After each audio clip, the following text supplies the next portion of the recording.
So when I talk about exchanges, there's a couple different ones. I'm going to be very quick on the first 2 points, face-offs and that up-ice pressure.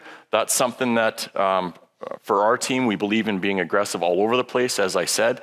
And then I'm going to spend more time on what we want to do in zone, how those switches come to be, situations where our guys have to be ready for as we move ourselves forward here. So the first one, as I mentioned, is that face-off exchange.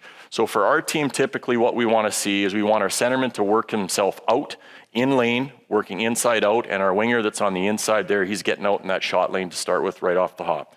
So this is what we kind of want to look like. We want to always try to force that puck down the wall when we can, and then we're in a position where we are ready to read and ready to jump to kill plays before they happen.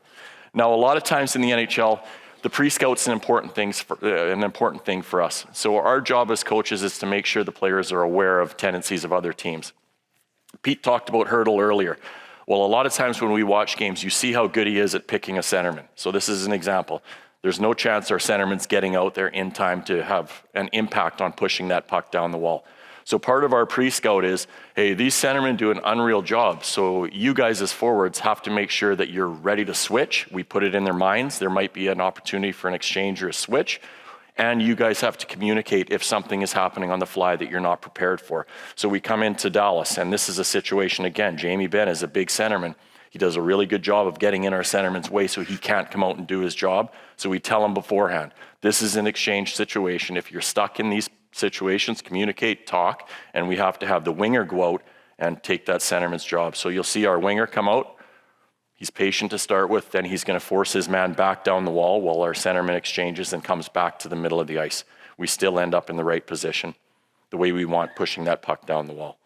Okay, the second thing is that up-ice pressure, and we are also believers in, hey, if it's nobody's puck up the ice, why not kill 10, 15 seconds up there if we can? Put them in a situation where that power play breakout's not ready for us to get that pressure up the ice. Make them make plays that they're uncomfortable making. So this is an example of the switches and exchanges that you need from your forwards if you want to pressure up the ice.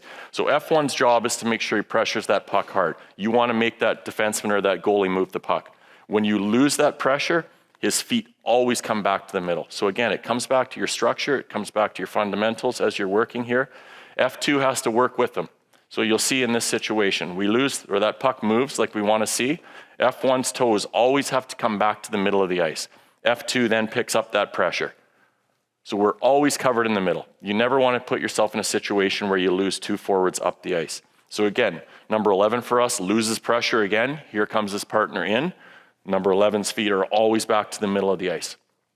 So you always have that rotation where we are always covered off in the middle. And one more example of it for you. First guy's up the ice and they force that poor pass. So F1 knows once this puck moves, his feet are always coming back to our own zone. So he's recovering back through the middle of the ice hard. F2 is recognizing it and he's up with his partner. Down he comes now, but we always have that fill coming back through the middle of the ice. It allows us to keep pressure on, and it allows us to be in a position where should something happen down low, that F1 loses his feet or he falls or something, we still have the ability to have the numbers in the neutral zone where we can deflect pucks coming into the zone.